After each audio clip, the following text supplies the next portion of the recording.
위원회를 국회하겠습니다. 네, 회의를 국회합니다. 추미애 당대표의 발언이 있겠습니다. 문재인 대통령이 이번 주에 한미, 한중 연쇄 정상회담을 가질 예정입니다. 우선 내일은 도널드 트럼프 미국 대통령이 대한민국을 방문합니다. 트럼프 미 대통령의 이번 방한은 한반도의 안정과 평화는 물론 향후 동북아의 안녕에 상당히 영향을 미칠 것으로 보입니다. 이번 문재인 대통령과 트럼프 미 대통령의 한미 정상회담에서 북한 핵 개발과 미사일 도발에 맞서는 강력한 한미 안보동맹 체제의 강화 방안이 논의되길 기대합니다. 또한 대화에 의한 평화적 해법 원칙을 재확인하고 이를 실현할 경제 외교적 압박에 대한 공조 방안이 더욱 심도 있게 논의되시길 바랍니다. 한미 FTA의 협상 등 통상 협력 부분 또한 북한 핵 미사일 도발에 맞서 총력 대응 중인 동맹국 대한민국의 상황이 충분히 고려되는 논의가 되어야 할 것입니다. 또한 문재인 대통령은 이번 주말 베트남에서 열리는 에이펙 정상회의에서 시진핑 중국 주석과 한중 정상회담을 가질 예정입니다. 사드 배치를 둘러싼 갈등으로 소원했던 한중 관계가 다시 정상화되는 주요한 전기가 마련될 것으로 보입니다. 에이펙에서의 한중 정상회담에 이어 올 연말 문재인 대통령의 방중이 성사돼 한중 양국의 전략적 동반자 관계가 더욱 굳건해지기를 기대합니다. 문재인 대통령은 지난 1월 국회 시정연설을 통해 어떤 경우에도 한반도에서 무력 충돌은 안 된다 명확히 강조했습니다.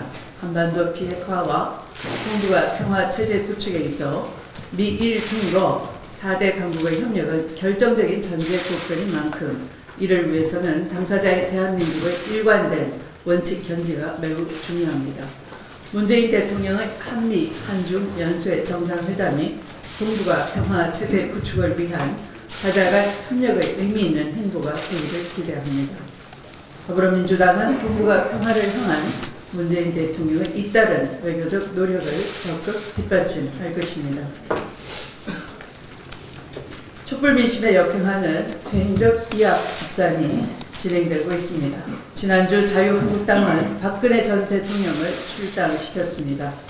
이것은 박정희 박근혜를 정가의 보도처럼 휘둘렀던 자유한국당의 구차한 나홀로 살기 시도로 보입니다. 자유한국당은 독수 독과입니다. 박 전 대통령이 부패의 몸통이라면 그 자양분을 먹고 자란 집단입니다. 여러 범법 행위와 악행의 공범에 불과합니다.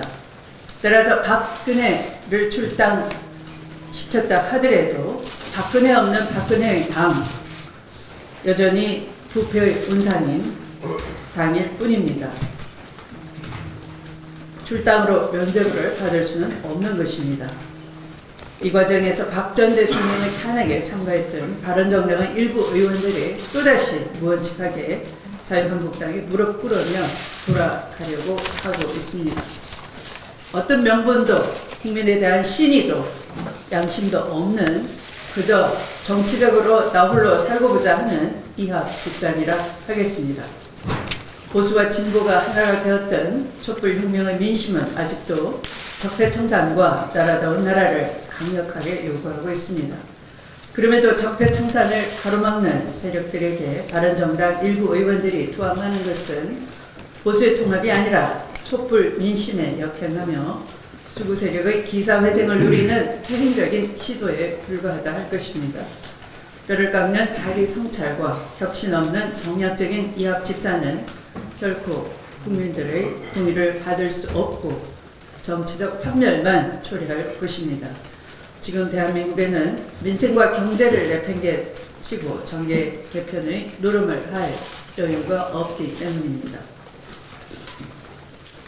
더불어민주당은 이러한 인위적 정계 개편 움직임에 좌고우면하지 않고 정기국회에서 적폐청산과 나라다운 나라를 위한 입법과 예산안 통과에 총력을 다할 것을 약속드립니다.